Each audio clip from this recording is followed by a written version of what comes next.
500 ml na tubig, 1/4 cup salt,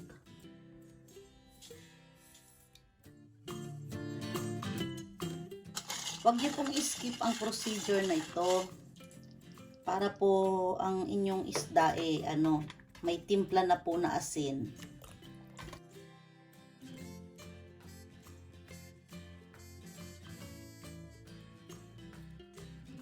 Ilagay natin sa ref sa loob ng 1 oras. Ayan. Bali naka 1 oras na po tayo. Yan, ganito po. Aalisin po natin ang tubig. Pupunasan ko po ito isa-isa. Ganito. Ayan. Medyo alisin po natin ang tubig. Ganyan po.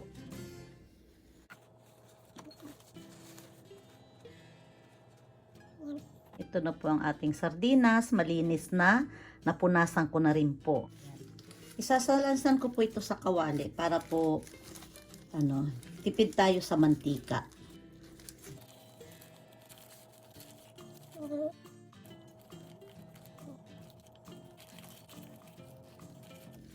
Mumurahing olive oil lang po ito. Kailangan po lubog.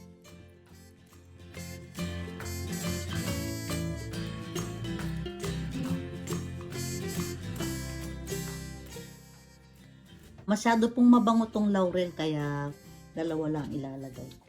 Buong paminta po 1 tablespoon. 3 sili.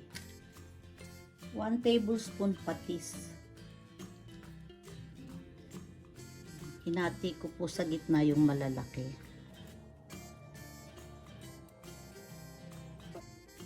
Kailangan po lubog ang isda sa olive oil. Medium heat po sa una.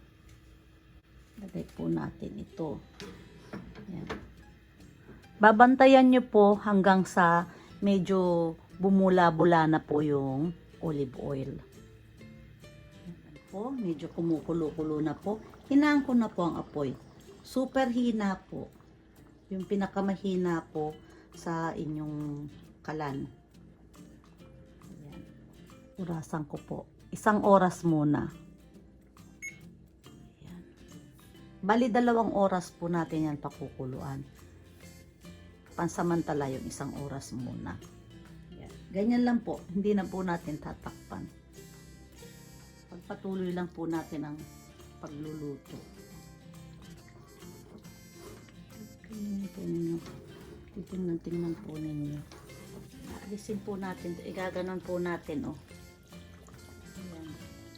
alisin po natin ito.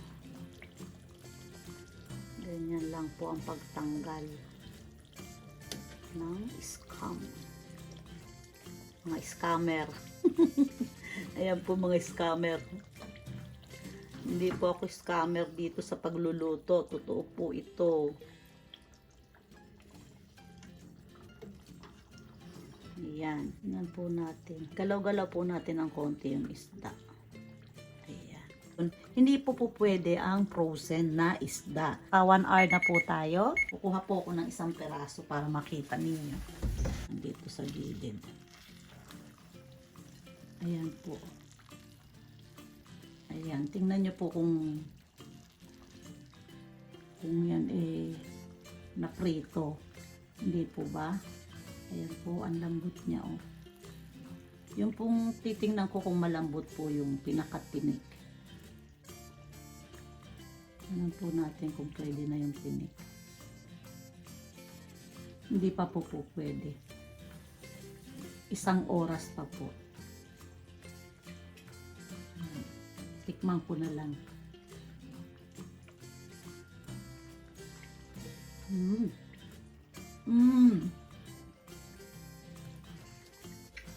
Ang sarap.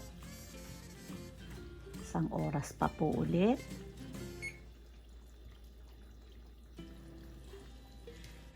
Ganon pa rin po, mahinang apoy.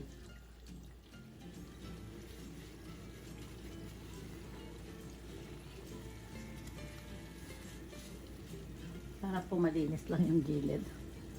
Ayan po ang apoy. Super hina po.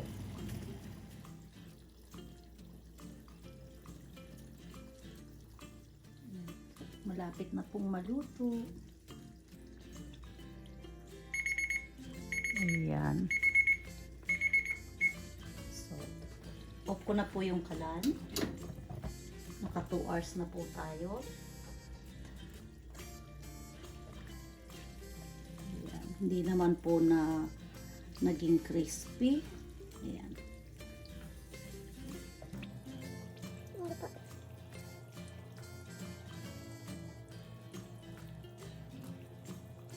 Hintayin po natin medyo lumamig ng konti para po makita ninyo kung talagang hindi po na crispy. Ito po, tumutunog pa. Ayan. Ayan po ang itsura. Bali 2 oras po ito sa napakahinang apoy. Ayan. Ibig sabihin po yung tumutunog, ano po yun? Yung pong pinakaloob malambot. Ayan po. Ito po oh. Itadakimasu. Ang sarap. Tamang-tama po ang timpla.